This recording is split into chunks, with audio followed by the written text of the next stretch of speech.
Bismillahirrahmanirrahim. Selamat malam para hadirin yang terhormat. Hari ini kami dari kelompok 2 akan membahas sebuah tema yang sangat relevan dan mendesak dalam konteks keberlanjutan lingkungan di Indonesia.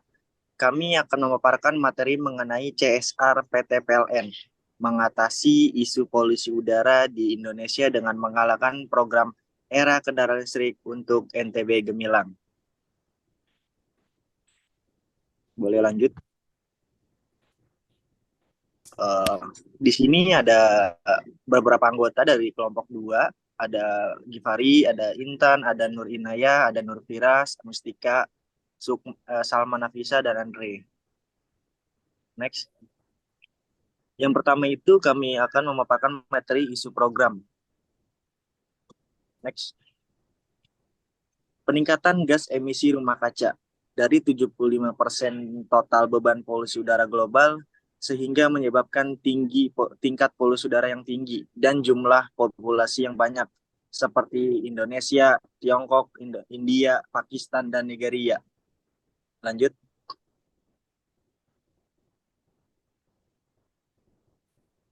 Dampak polusi udara terhadap angka harapan hidup global dapat menjadi perhatian serius bagi kesehatan masyarakat. Berdasarkan pernyataan Michael Greenstone, seorang ekonom dan profesor di University of Chicago, orang-orang dapat kehilangan 1 hingga 6 tahun usia hidup mereka karena udara yang dihirup berisi partikel halus. Partikel halus merupakan partikel kecil yang dapat masuk ke dalam saluran pernapasan dan berpotensi menyebabkan berbagai masalah kesehatan. Beberapa poin yang perlu diperhatikan dari pernyataan tersebut ada standar kualitas udara WHO. Organisasi Kesehatan Dunia atau WHO menetapkan dasar kualitas udara sebesar 5 mikrogram meter per kubik untuk partikel 2.5. Standar ini mencerminkan tingkat yang dianggap aman bagi kesehatan manusia. Dan yang kedua ada kualitas udara Indonesia. Kualitas udara di Indonesia seperti yang disebutkan dalam pernyataan berkisar antara 35 hingga 50 mikrogram meter per kubik. Ini jauh melebihi standar WHO dalam menunjukkan tingkat polusi udara yang tinggi di Indonesia. Dan yang terakhir ada tuntutan solusi transportasi ramah lingkungan. Masalah polusi udara, khususnya yang berasal dari sektor transportasi, membutuhkan solusi yang mendesak. Solusi transportasi yang ramah lingkungan seperti kendaraan listrik atau transportasi publik yang lebih efisien dianggap sebagai langkah yang tepat sehingga membantu mengurangi tingkat emisi yang menyebabkan polusi udara. Lanjut. Keterbatasan infrastruktur dalam menunjang era kendaraan listrik. Infrastruktur pengisian daya kurangnya ketersediaan stasiun pengisian daya kendaraan listrik atau SPDKL masih terbatas.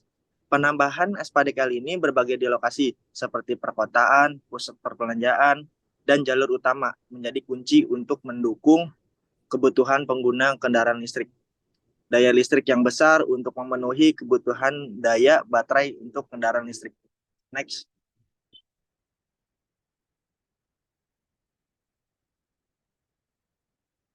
Silakan untuk perencanaan program.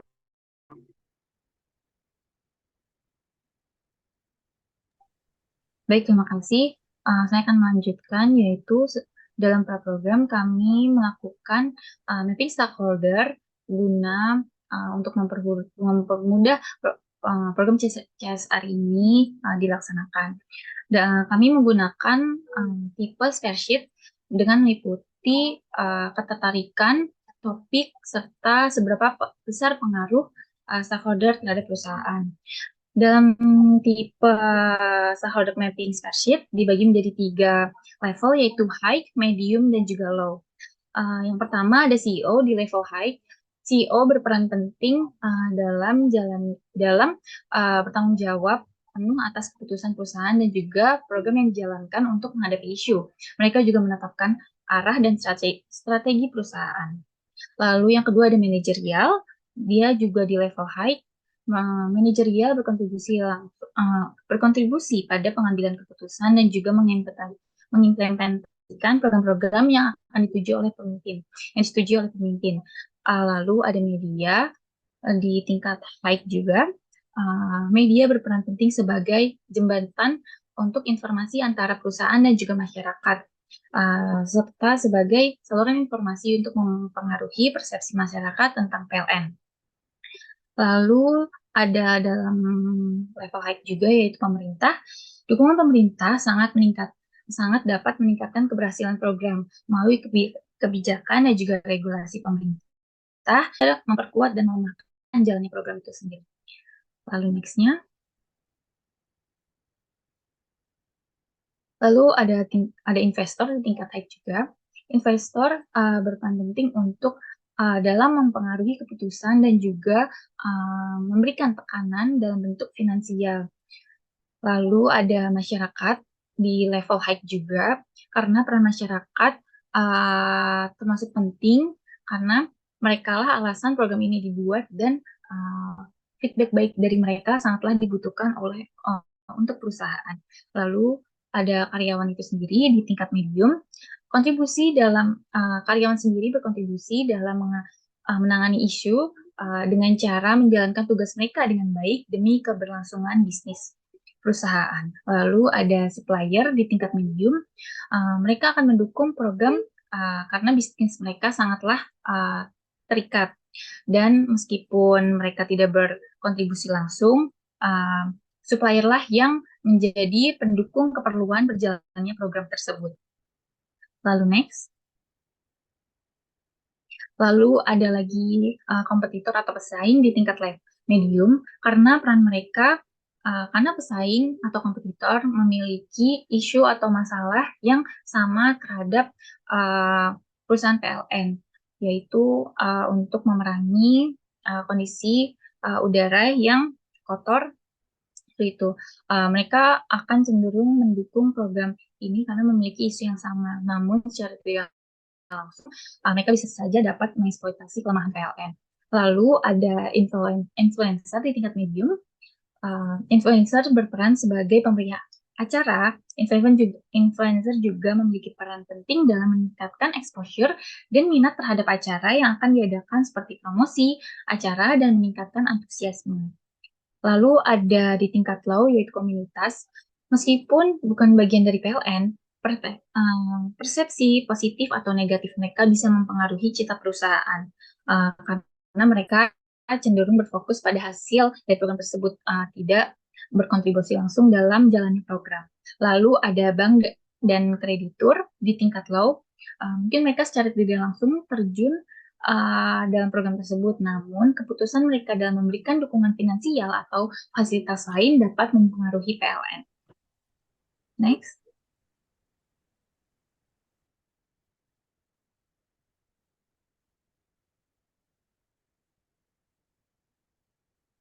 Oke, di sini ada deskripsi program di mana program CSR PT PLN ini dirancang untuk memperkenalkan dan memperkuat adopsi kendaraan listrik di Nusa Tenggara Barat.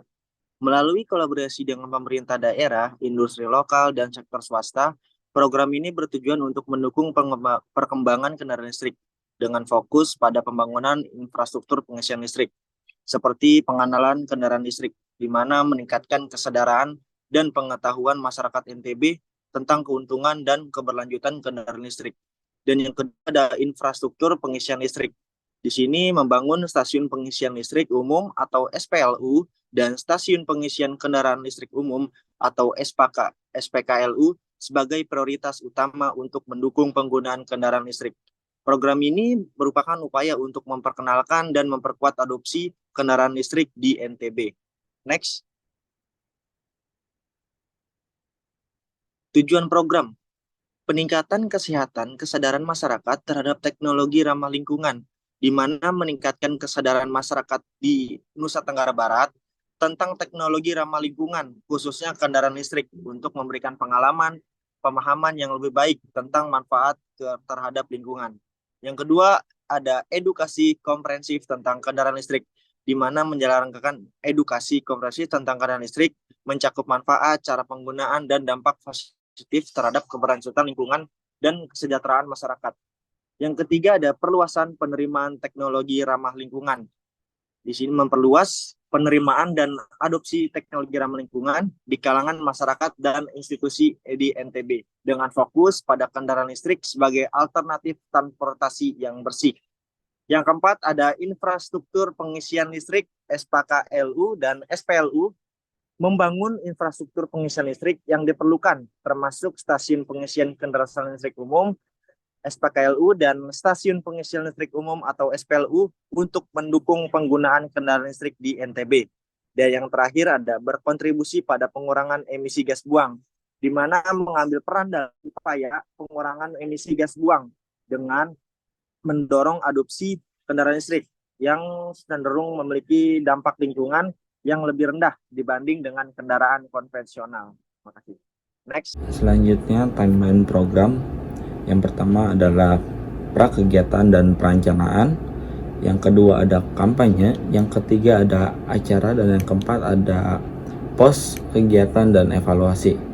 Timeline program CSR era kendaraan listrik untuk NTB Gemilang dalam pra-kegiatan dan pos berlangsung dalam periode November sampai dengan September 2024. Timeline pra-program November sampai dengan Desember 2023. Perencanaan awal, perencanaan peran atas isu polusi udara dengan menggerakkan era kendaraan listrik untuk NTB Gemilang bersama dengan pemerintah dan mitra perusahaan kendaraan listrik yang akan berkontribusi langsung untuk mendukung program ini.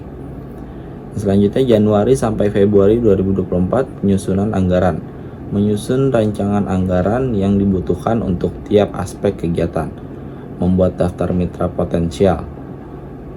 Maret sampai dengan April 2024 pembentukan tim dan teknis. Membentuk tim dan teknis, membagi peran, mempersiapkan teknis program CSR, lokasi, perizinan, vendor, dan sebagainya. Selanjutnya ada timeline kampanye dari Mei hingga Juni 2024, yaitu pemasaran program. Yang pertama, penetapan tujuan pemasaran, antara lain meningkatkan kesadaran masyarakat tentang kendaraan listrik dan memperkenalkan inovasi PT PLN serta mendukung keberlanjutan energi.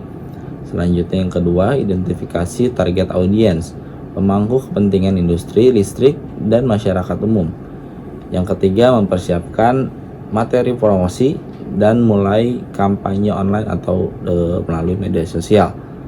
Yang selanjutnya, Juli sampai dengan Agustus 2024 persiapan acara utama, yaitu distribusi undangan acara inti kepada pihak terkait untuk mengikuti acara. Selanjutnya mempersiapkan kebutuhan logistik dan sebagainya. Timeline acara inti yaitu September 2024. Dari mulai H-7 kita melakukan persiapan di lokasi acara, verifikasi perizinan, serta persiapan teknis dan sebagainya. H-3 meregistrasi risal atau konfirmasi kesediaan peserta acara. Lalu ada final check logistik serta gladi resik. Saat hari H 7 September 2024 pelaksanaan acara inti tepat pada Hari Udara Bersih Internasional, yang mana ada melakukan konvoi kendaraan listrik serta acara inti pengukuhan era kendaraan listrik untuk NTB Gemilang. Lalu selanjutnya ada timeline pos kegiatan dan evaluasi. H+1 sterilisasi lokasi, pemulihan dan pembersihan lokasi acara, serta ada evaluasi kebersihan tempat. H+2 evaluasi acara inti, evaluasi kinerja acara inti, serta ada koordinasi untuk kinerja program yang berjalan. Selanjutnya 1 bulan atau 2 bulan kegiatan acara, ada pembayaran dan pelaporan, proses pembayaran kepada pihak terkait, serta buat laporan keuangan dan evaluasi acara.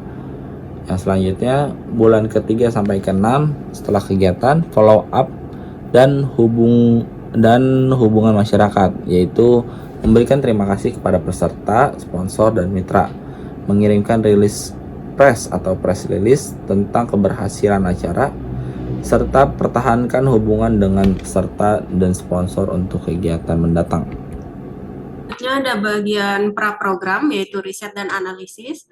Untuk penelitian awal, di sini kita harus mengevaluasi pasar dan tingkat kesadaran masyarakat terhadap kendaraan listrik di NTB. Lalu ada analisis kebutuhan infrastruktur, di mana kita harus mengidentifikasi lokasi yang strategis untuk pembangunan SPLU dan SPKLU.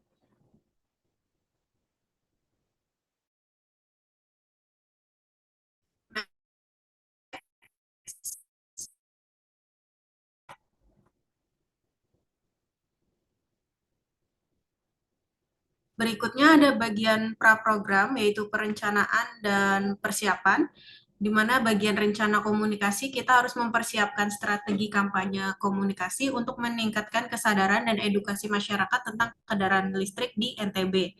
Lalu untuk persiapannya kita harus membentuk sebuah tim, di mana tim ini merupakan tim khusus yang bertanggung jawab atas program CSR yang sedang digalangkan di NTB ini. Next. Lalu ada praprogram bagian mitra. Di sini untuk bagian mitra, kita harus memberikan kerjasama dengan pemerintah daerah, dengan berkoordinasi dengan pemerintah daerah untuk mendukung pembangunan infrastruktur dan regulasi yang mendukung penggunaan kendaraan listrik, dan kerjasama dengan industri lokal, yaitu menjalin kemitraan dengan industri lokal untuk pengembangan dan produksi kendaraan listrik. Di sini terdapat beberapa mitra untuk penyediaan dan penggunaan kendaraan listrik seperti di PLN UP3 Bima, lalu Lebui, Ngebuts, SMKN 1 Lingar, SMKN 3 Mataram, Nazar Susan, Grab, Gojek, dan Gesit. Lalu untuk pameran kendaraan listrik sendiri, kita bekerja sama dengan Periklindo, yaitu Periklindo Electric Vehicle Show atau PEVS tahun 2023. Next. Oke, selanjutnya ada perencanaan program. Dalam peluncuran acara, kami menyusun agenda dan rancangan untuk acara peluncuran program di NTB. Lalu untuk perencanaan pembuatan materi promosi, kami mempersiapkan materi promosi seperti poster, video, infografis yang mendukung pesan kampanye. Next. Dalam praprogram infrastruktur, kami menetapkan lokasi dan juga perencanaan pembangunan SPKLU di wilayah-wilayah yang strategis di beberapa titik kota, yaitu contohnya di kantor Gubernur NTB, kantor Dinas Perhubungan Provinsi, kantor PLN UIW, kantor PLN ULP, Selong, dan lain semacamnya. Dalam pelatihan dan edukasi, kami mengadakan sesi latihan dan edukasi kepada beberapa pihak terkait seperti perusahaan taksi, driver, online, atau komunitas lokal terpilih. Next.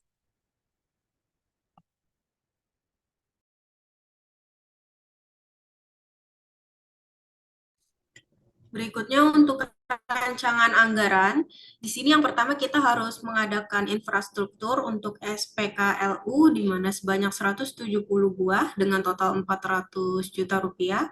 Lalu yang kedua ada perawatan dan operasional selama acara berlangsung dengan sebanyak 1 lot yaitu 42 juta rupiah. Lalu yang ketiga ada biaya penyewaan lokasi sebanyak 1 lot yaitu 70 juta rupiah. Yang keempat ada penyediaan panggung, suara, dan pencahayaan dengan banyaknya 1 lot, yaitu 56 juta rupiah. Lalu yang kelima ada konvoi kendaraan listrik sebanyak 1 lot dengan total 10 juta rupiah. Lalu ada cetak untuk spanduk dan leaflet ini dengan total 1 lot yaitu 15 juta rupiah. Lalu ada administrasi dan biaya operasional sebanyak 1 lot yaitu 28 juta rupiah. Lalu ada pengukuhan komunitas kendaraan listrik sebanyak 1 lot, yaitu 21 juta rupiah. Lalu yang ke-9 ada pemberian penghargaan sebanyak 1 lot, ini di total sebanyak 5 juta rupiah. Lalu yang ke-10 ada konsumsi sebanyak 1 lot dengan total 15 juta rupiah. Yang ke-11 ada biaya keamanan sebanyak 1 lot, yaitu 10 juta rupiah. Biaya media sosial sebanyak 1 lot, yaitu 15 juta rupiah. Biaya transportasi sebanyak 1 lot, yaitu 10 juta rupiah. Dan yang terakhir ada honorarium untuk koordinator acara sebanyak 1 lot, yaitu 35 juta rupiah. Yang mana rancangan anggaran ini jika kami total, yaitu 732 juta rupiah. Oke, masih di bagian perencanaan. Kali ini saya akan menjelaskan tentang analisis SWOT, program CSR, era kendaraan listrik untuk NTB Gemilang. Jadi, analisis SWOT ini merupakan langkah yang juga sangat penting pada penyusunan atau perencanaan program CSR era kendaraan listrik untuk NTB Gemilang. Karena melalui analisis SWOT ini, program CSR ini dapat diketahui apa aja sih kekuatannya, kelemahannya, peluang, juga ancaman bagi program CSR ini.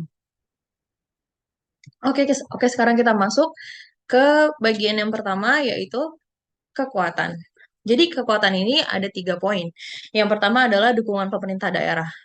Bisa dikatakan pemerintah daerah NTB sudah memberikan lampu hijau, atau bisa dikatakan juga berarti pemerintah daerah NTB memberikan dukungan aktif dengan pelaksanaan adanya program CSR dari PT PLN ini. Sehingga karena sudah ada lampu hijau dari pemerintah daerah untuk melaksanakan program CSR ini menjadi semakin mudah dalam perizinan juga surat-surat yang lainnya. Selain itu, pemerintah daerah juga memiliki tujuan lain, yaitu berkontribusi khusus untuk menyelesaikan salah satu isu negara Indonesia, yaitu pencemaran udara yang semakin parah. Lalu selanjutnya ada poin kedua pada kekuatan SWOT ini, yaitu kemitraan, di mana adanya kolaborasi atau kerjasama dengan pihak industri lokal, swasta, juga beberapa industri lainnya, bahkan komunitas pendukung juga ikut pada kemitraan ini, sehingga pada akhirnya eh, program CSR ini bisa dikatakan eh, keberhasilannya tergantung pada mitra-mitra ini, karena PT PLN sendiri bukan perusahaan yang menghasilkan atau memproduksi kendaraan listrik, tetapi lebih kepada memproduksi listriknya. Sehingga PT PLN, jika CSR ini ingin sukses, maka memerlukan adanya kerjasama yang baik dengan mitra-mitra tersebut. Lalu selanjutnya perkembangan infrastruktur. Perkembangan infrastruktur ini sejauh ini untuk mendukung CSR dari PT PLN sudah tersedia sejumlah SPLU dan SPKLU di beberapa titik di NTB, sehingga karena adanya ketersediaan infrastruktur ini membuat keraguan-keraguan dari masyarakat untuk pindah dari kendaraan yang tadinya berbahan bakar bensin berubah menjadi kendaraan listrik menjadi semakin berkurang keraguannya. Oleh karena itu, pada akhirnya ini bisa menjadi sebuah landasan bagi pertumbuhan ekosistem kendaraan listrik di NTB atau bahkan di Indonesia. Oke, selanjutnya masuk ke kelemahan atau weaknesses dari program CSR ini. Yang pertama adanya keterbatasan infrastruktur pada awal program. Sebagaimana kita ketahui, kendaraan listrik merupakan suatu, bisa dikatakan sebuah budaya baru yang masuk pada masyarakat, sehingga karena adanya sebuah kebaruan ini membuat masih sedikit sekali infrastruktur yang bisa mendukung berjalannya eh, program ini secara lancar, sehingga keterbatasan infrastruktur pada awal program eh, menjadi salah satu kelemahan dari keberhasilan program ini. Meski begitu, untuk kedepannya, dengan adanya perkembangan dan pembangunan, tentu infrastruktur ini akan menjadi sebuah kekuatan bagi CSR dari PT PLN. Yang selanjutnya adalah ketergantungan pada kemitraan. Tadi seperti yang sudah dikatakan bahwa PT PLN bisa dikatakan berhasilnya acara ini bergantung pada kerjasama dengan mitra-mitra lokal ataupun yang swasta. Sehingga karena itu eh, ini menjadi sebuah kelemahan bagi program CSR dari PT PLN karena masih bergantung pada mitra tadi. Lalu selanjutnya adalah kesadaran masyarakat. Sebagai budaya yang baru yang tadinya masyarakat terbiasa untuk menggunakan em, kendaraan berbahan bakar bensin, lalu berpindah menjadi kendaraan listrik, masih sedikit sekali masyarakat yang sadar bahwa hal itu menjadi penting untuk menjawab isu dari pencemaran udara di Indonesia. Masyarakat masih bersikukuh untuk tetap pada budaya yang lama, yaitu menggunakan bahan bakar bensin, padahal bahan bakar padahal bahan bakar bensin eh, sangat dapat mencemari udara di Indonesia. Oleh karena itu, kesadaran masyarakat masih harus dibangun dengan adanya penyuluhan, juga bentuk-bentuk pendidikan yang lain. Lalu selanjutnya ada opportunities atau peluang. Di sini di opportunities atau peluang terdapat 2 poin, yaitu peningkatan kesadaran lingkungan. Di peningkatan kesadaran lingkungan ini, eh, memang masih banyak yang belum istilahnya sadar bahwa untuk pindah ke kendaraan listrik ini penting untuk lingkungan kita. Tetapi sudah ada sebagian dari masyarakat kita yang mulai sadar kepentingan akan kendaraan listrik demi kebersihan dari udara di Indonesia. Oleh karena itu, ini menjadi peluang bagi PT PLN demi programnya ini, program CSR ini berhasil dan sampai pada masyarakat. Lalu peningkatan teknologi ini eh, bisa menjadi salah satu peluang juga untuk program CSR PT PLN karena adanya perkembangan teknologi kendaraan listrik yang terus berkembang ini pada akhirnya bisa membuka peluang baru untuk meningkatkan daya jangkau dan efisiensi dari teknologi tersebut. Bahkan dengan adanya teknologi yang semakin berkembang ini, masyarakat yang semakin mengikuti teknologi atau hidup dengan berkembang bersama teknologi, pada akhirnya pelan-pelan mereka akan melihat dan pelan-pelan mereka akan mulai berpindah pada kendaraan listrik sehingga ini menjadi keuntungan juga sehingga ini menjadi peluang juga bagi PT PLN agar program CSR-nya berjalan dengan lancar. Yang terakhir dari SWOT ada threats atau ancaman. Tingginya harga penjualan dan biaya perawatan. Seperti yang kita ketahui, bisa dikatakan yang namanya kendaraan listrik itu untuk segmentasinya lebih kepada golongan golongan ya golongan ke atas lah gitu. Sehingga eh, sehingga bisa dikatakan untuk yang golongan menengah ke bawah masih memiliki kesulitan untuk menjangkau harga tersebut. Lalu untuk biaya perawatannya karena memang masih sedikit untuk kendaraan listrik di Indonesia, makanya biaya perawatannya juga masih tinggi. Lalu eh, yang kedua ada penolakan terhadap perubahan.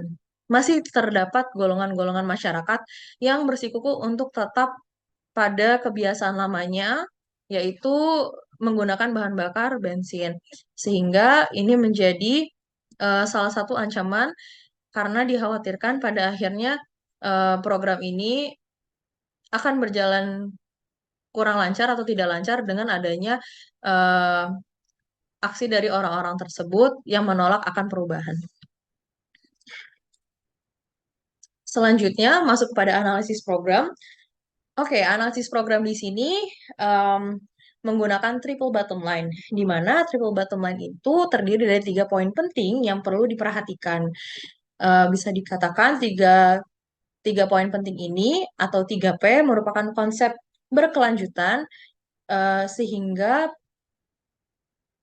sehingga tidak dapat dipisahkan dalam menjalankan program CSR. Jadi perlu banget ketika nyusun program CSR harus memperhatikan 3P ini.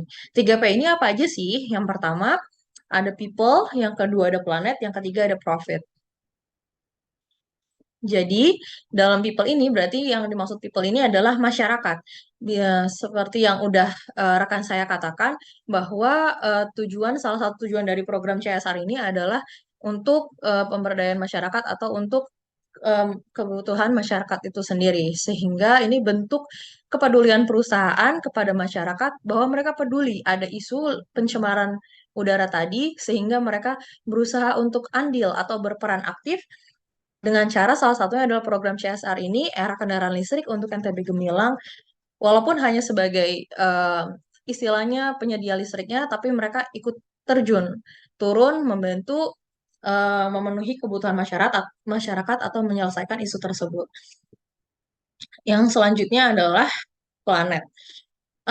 Jadi pencemaran itu sendiri kan munculnya karena kegiatan perusahaan. Dalam produksi listrik itu perusahaan masih menggunakan batu bara sehingga menyebabkan dampak yang cukup besar pada pencemaran udara di Indonesia. Oleh karena itu, perusahaan pada akhirnya karena perlu memperhatikan aspek lingkungan, mereka berusaha melalui program CSR ini untuk sebisa mungkin dengan program CSR ini pada akhirnya bisa memberikan kenyamanan pada masyarakat, kenyamanan pada lingkungan, yaitu dengan diharapkannya pada akhirnya bisa semakin bersih udaranya. Selanjutnya ada profit. Perusahaan diharap juga dapat menciptakan bisnis berkelanjutan dengan cara mengelola biaya seefisien mungkin, bahkan menekan waktu kegiatan produksi, meminimalisir biaya pengeluaran yang tidak perlu, dan membangun kerjasama yang baik dengan stakeholder perusahaan. Dengan adanya manajemen yang baik, pada akhirnya profit bisa didapatkan oleh perusahaan, juga bisa membantu masyarakat serta lingkungan menjawab isu tersebut.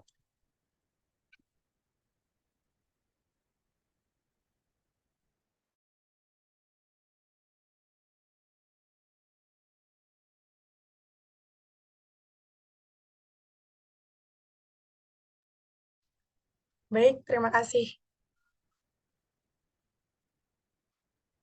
Untuk pelaksanaan program, kami mempunyai kampanye yaitu meningkatkan citra perusahaan serta mengembangkan engagement dengan masyarakat. Kampanye ini juga bertujuan supaya PLN di NTB dapat berbagi informasi sekaligus menjadi inspirasi yang melibatkan masyarakat di sosmed dengan maksud meningkatkan kesadaran untuk menjaga lingkungan terutama udara dengan menggunakan listrik, yaitu lebih tepatnya di masyarakat NTB. Untuk Facebook, kenapa kamu memilih Facebook? Facebook memiliki jumlah pengguna lebih banyak daripada sosial media yang lain, terutama kaum milenial ataupun kaum yang sebelumnya, serta memungkinkan berbagai jenis konten termasuk teks, gambar, dan video. Targetnya itu yaitu masyarakat umum di NTB, mau lansia, mau adult atau anak milenial pada zaman now. Next. Untuk YouTube, kenapa kami memilih YouTube? Karena menurut kami, YouTube itu sangat efektif untuk menyebarkan konten video, terlebih karena dengan format visual dan audionya yang sangat memadai. Untuk targetnya, keluarga, pelajar, masyarakat yang aktif di platform video di seluruh Indonesia. Next.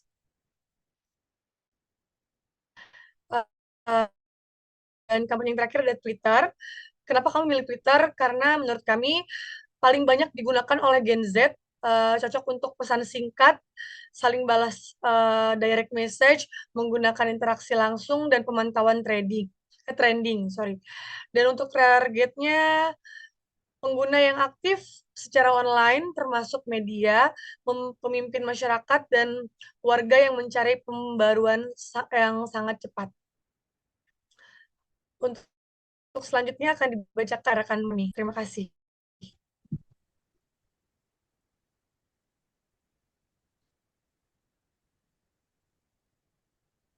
Oke, baik. Terima kasih, Salma. Jadi, setelah dijelaskan dari rekan-rekan sebelumnya terkait di awal tadi ada isu, kemudian ada perencanaan program, ada analisa SWOT dan analisa program. Yang selanjutnya adalah pelaksanaan program ya. Tadi yang sebelumnya sudah disinggung oleh Salma. Awal dari pelaksanaan program ini antaranya adalah kampanye, yang mana dalam kampanye kami menggunakan beberapa media yang didukung oleh jaringan internet seperti tadi ada Facebook, kemudian YouTube, dan juga Twitter. Dan tidak hanya media sosial, kami juga menggunakan kampanye melalui rilis. Seperti apa ya efektivitas terkait dengan kampanye yang dilakukan di internet dan juga rilis. Kami memilih rilis dikarenakan rilis ini memiliki efektivitas yang sangat baik dalam menyampaikan informasi secara resmi dan penting. Kemudian dapat menjangkau media serta masyarakat dengan pesan yang diformat dengan baik. Adapun target dari kampanye melalui rilis ini tentunya tidak ada target tertentu ya dari segmentasi masyarakat karena rilis ini dapat diakses oleh seluruh masyarakat. Tentunya melalui rilis ini nantinya para media, wartawan, dan juga pihak-pihak yang membutuhkan informasi resmi dan juga mendalam pastinya akan berlomba-lomba untuk bisa mendapatkan informasi terkait dari program CSR yang kami gaungkan. Seperti itu. Next.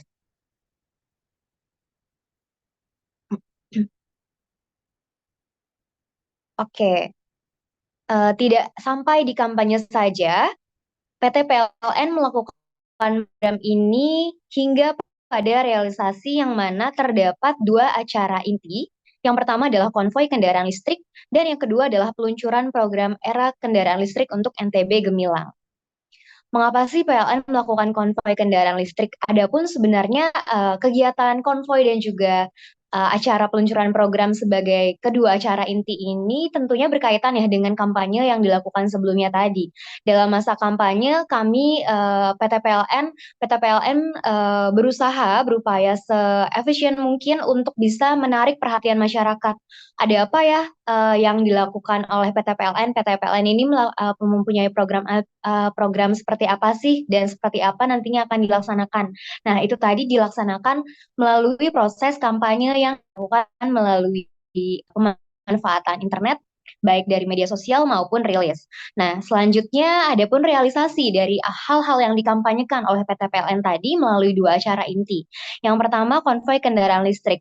Hal ini kalau tadi melalui kampanye itu hanya berdasarkan apa yang ada di dunia maya, maka melalui konvoi dilakukan untuk menarik perhatian dan pengalaman nyata kepada masyarakat tentang keberadaan dan juga kinerja kendaraan listrik yang dalam ini secara khusus ya dipimpin oleh 50 kendaraan listrik dengan berbagai jenis dan merek yang terdiri dari motor, sepeda hingga ATV. Diharapkan nantinya masyarakat luas khususnya di NTB dapat mengikuti kegiatan konvoi ini bersama-sama untuk meramaikan realisasi dari adanya program era kendaraan listrik untuk NTB Gemilang.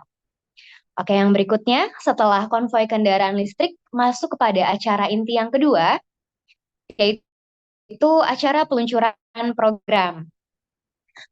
Seperti yang sudah disinggung sejak awal bahwa program CSR yang diusung oleh PT PLN ini memiliki topik atau tema yaitu era kendaraan listrik untuk NTB Gemilang. Melalui dua acara inti dari program ini, PT PLN itu menunjukkan kesiapannya dalam mendukung era kendaraan listrik khususnya di NTB. Seperti itu. Jadi tentunya sebenarnya program CSR ini kan berangkat dari adanya kebijakan pemerintah, itu makanya PT PLN berusaha menunjukkan bahwa PT PLN menjadi salah satu pihak yang siap dalam mendukung era tersebut.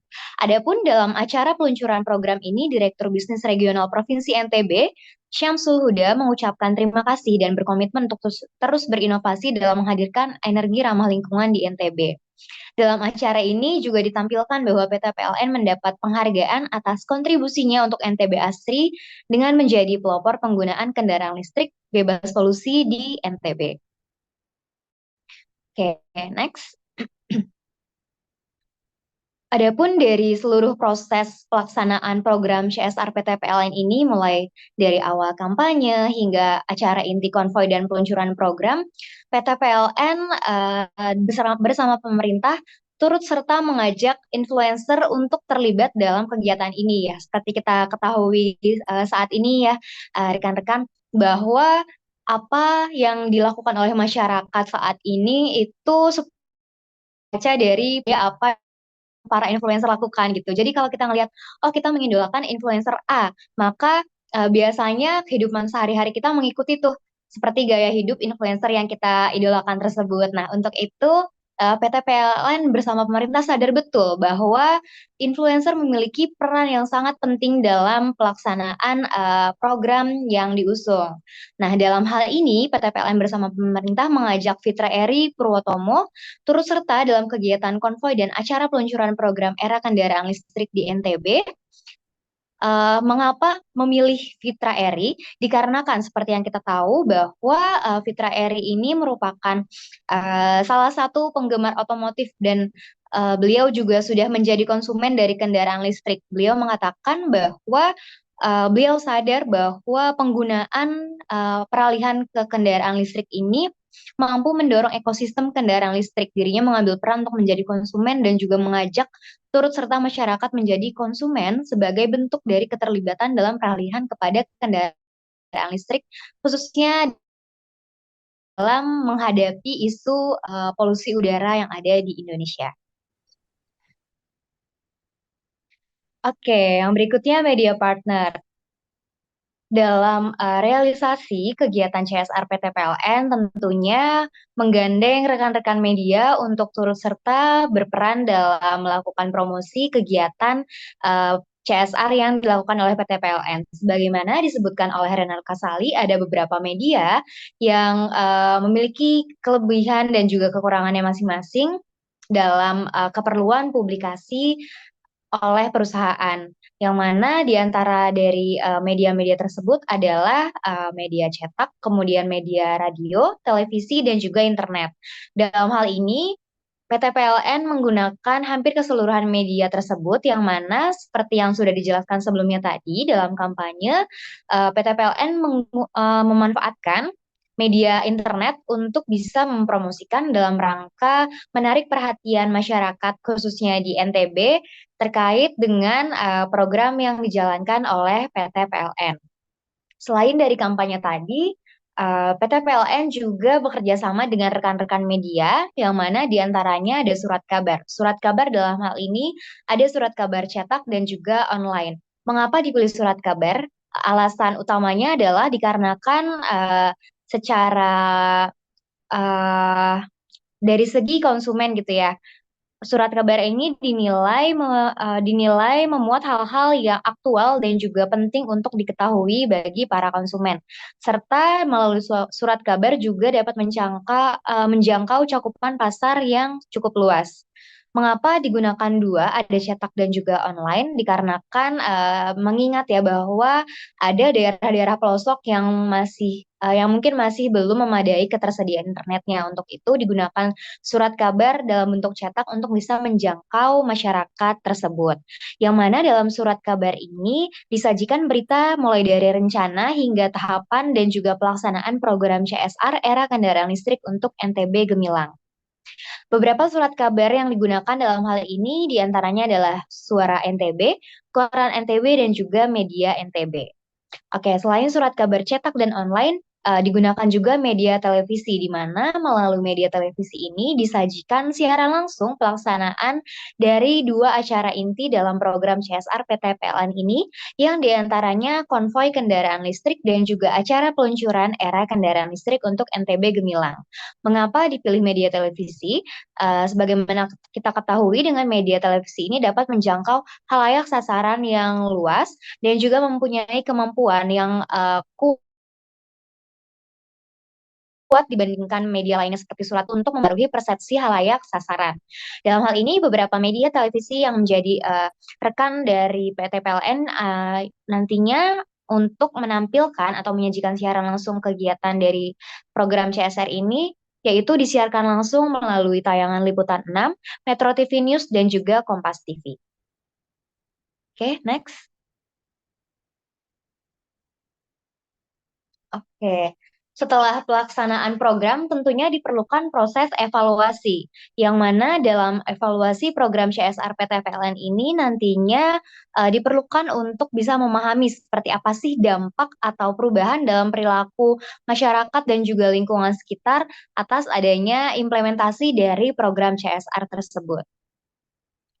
Next. Oke.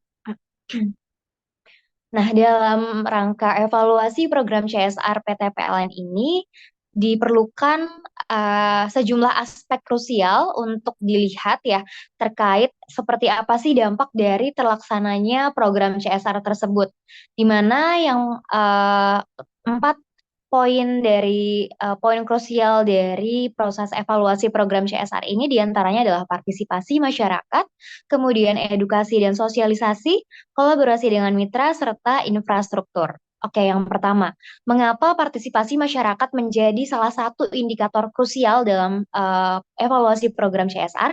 Dikarenakan tentunya ya kegiatan program CSR ini sebagaimana tadi disebutkan dalam stakeholder mapping yang disampaikan oleh Naya, bahwa masyarakat ini memiliki peranan yang tinggi dalam kegiatan CSR ini karena memang secara keseluruhan program ini diperuntukkan untuk bisa mendukung kehidupan masyarakat dan juga kebijakan pemerintah yang ada. Untuk itu diperlukan evaluasi terhadap poin partisipasi masyarakat sebagai indikator penting untuk mengukur sejauh mana sih keterlibatan dan juga respon dari masyarakat dalam kegiatan yang diadakan. Selanjutnya, poin yang kedua adalah edukasi dan juga sosialisasi. Melalui adanya kampanye tadi, serta adanya informasi yang disebarkan melalui beberapa media, itu dapat dilihat seperti apa penyebaran informasi tentang manfaat kendaraan listrik kepada masyarakat ini mempunyai pengaruh terhadap masyarakat dalam hal persepsi dan juga perilakunya untuk akan adanya peralihan dari penggunaan kendaraan yang menggunakan bahan bakar bensin menjadi kepada kendaraan listrik. Yang berikutnya ada juga kolaborasi dengan mitra. Nah, kolaborasi dengan mitra atau pihak terkait seperti yang disebutkan tadi adalah pemerintah, kemudian perusahaan transportasi kendaraan listrik itu untuk melihat sejauh mana support dari mitra atau perusahaan atau pihak-pihak tersebut dalam memberikan dukungan dalam adanya penggunaan kendaraan listrik seperti itu. Dan yang terakhir adalah infrastruktur. Oke, tadi disebutkan dalam analisis SWOT bahwa pada tahap awal program, ketersediaan infrastruktur ini menjadi salah satu penghalang atau kelemahan dari perjalanan kesuksesan program CSR ini. Untuk itu, dari evaluasi program CSR ini sangat perlu dinilai kembali, ditinjau kembali seperti apa ketersediaan dan aksesibilitas dari infrastruktur yang tersedia, terutama stasiun-stasiun pengisian bahan bakar kendaraan listrik ya, untuk kita tinjau kembali seperti apa kiranya perkembangan infrastruktur yang tersedia untuk dapat menyukseskan program ini secara keseluruhan dalam jangka panjang. Seperti itu. Adapun dari adanya proses evaluasi ini nantinya diharapkan bisa memberikan gambaran yang lebih komprehensif tentang kesuksesan program yang berjalan, seperti kita bisa lihat nantinya perkembangan dari program ini, area mana saja sih yang kiranya menjadi terbantu. Kita lihat bahwa ternyata sudah banyak masyarakat yang terinfluence akhirnya melakukan peralihan penggunaan pada kendaraan listrik. Kemudian kita bisa lihat juga bahwa pertumbuhan dari perusahaan produsen kendaraan listrik tadi memiliki istilahnya perkembangan produksi karena tingginya minat atau permintaan dari masyarakat. Seperti itu.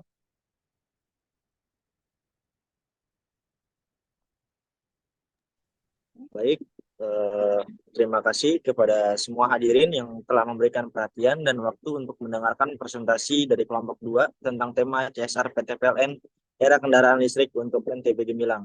Dan terima kasih juga kepada anggota kelompok 2 atas materi yang sudah diberikan. Sekali lagi terima kasih atas perhatian dan dukungan Anda. Mari bersama-sama menjadikan era kendaraan listrik untuk NTB Gemilang sebagai langkah menuju masa depan yang lebih hijau dan berkelanjutan. Terima kasih. Assalamualaikum.